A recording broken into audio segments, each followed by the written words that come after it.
Salut à tous, aujourd'hui sur TechNesh, le déballage de l'iPhone 7 et mes premières impressions sur ce téléphone. Bon par contre, j'arrête tout de suite les débats autour de la couleur de cet iPhone 7. Oui, il est or rose et c'est tout simplement parce qu'il est destiné à ma copine. Donc voilà, comme ça, pas de critique à ce sujet. Assez discuté, on va maintenant déballer ensemble l'iPhone 7 et je vais pouvoir vous livrer mes premières impressions tout de suite sur TechNesh. Le packaging chez Apple, c'est une vraie tradition et première surprise sur ce déballage, il y a une languette pour enlever le film plastique.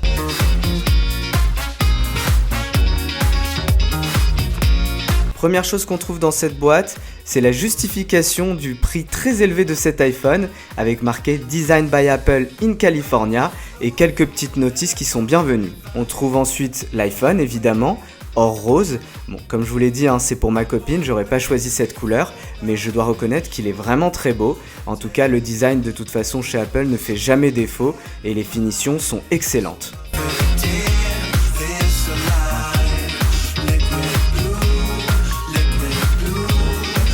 Là encore, Apple nous montre son savoir-faire dans le packaging, la disposition est très bonne. On retrouve le chargeur.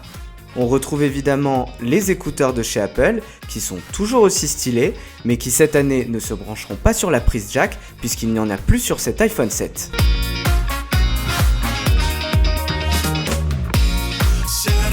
On ne pourra donc pas charger son téléphone en écoutant de la musique. Le câble USB qui permet de charger son téléphone ou de le brancher sur un PC.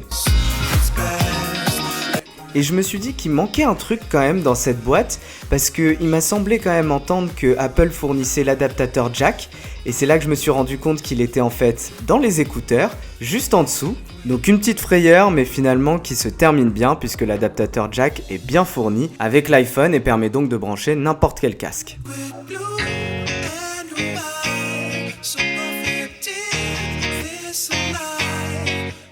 Maintenant qu'on a fini de déballer ce téléphone, j'enlève ma puce de mon Honor 8 pour la mettre dans mon iPhone 7. Je fais quelques configurations qui sont un petit peu laborieuses étant donné que l'application Move to iOS est vraiment pas top. Je vous livre tout de suite mes premières impressions sur cet iPhone 7. Mes premières impressions sur cet iPhone 7 sont très bonnes, même si je suis un petit peu déçu sur ce téléphone. Je l'ai trouvé très performant.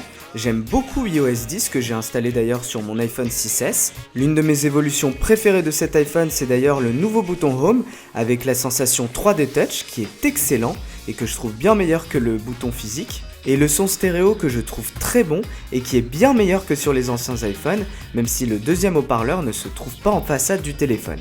Je trouve l'écran plus lumineux que les anciens iPhones, même si ce n'est pas non plus spectaculaire, et la résolution, elle, n'a pas changé, la diagonale non plus d'ailleurs. Le seul problème de cet iPhone 7, c'est qu'il ressemble beaucoup à son prédécesseur, enfin même à ses deux prédécesseurs, l'iPhone 6 et l'iPhone 6S, mais je vous confirmerai ça lors du test.